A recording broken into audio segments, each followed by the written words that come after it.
मन चाट कराती तुई अछुरे माहिर मोर कान धरु छे तुमर पात पड़ु छे मोर कान छे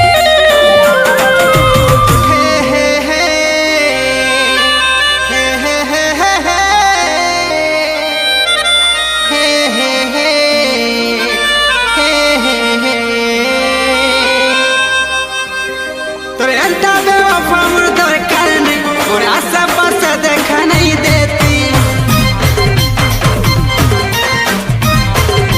मोर दिल के कोरी छे मोर फेरी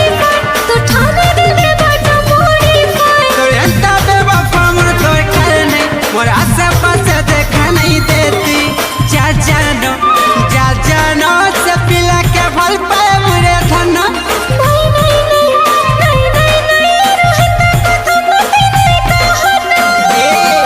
तोरे अंता बेवफा मोर दरकार नहीं मोर आशा पास देखा नहीं देती मोर दिल के कोरी छे मोर फेरी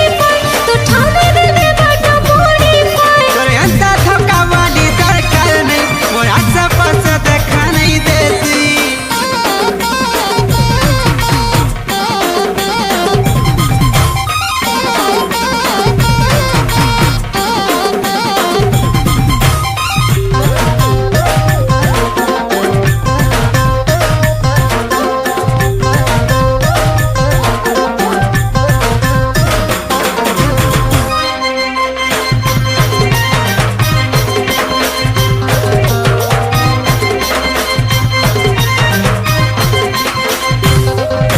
मोर साथी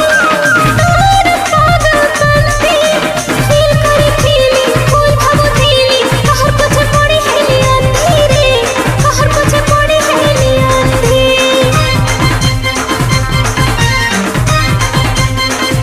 ओ मेरी जानम तो लगी नुह से मोर जानम दिल देइथिली तत्सब थिली मोर आखि करिथिली बेगम मते भाभी फटा रसिया मोठानु तुई हे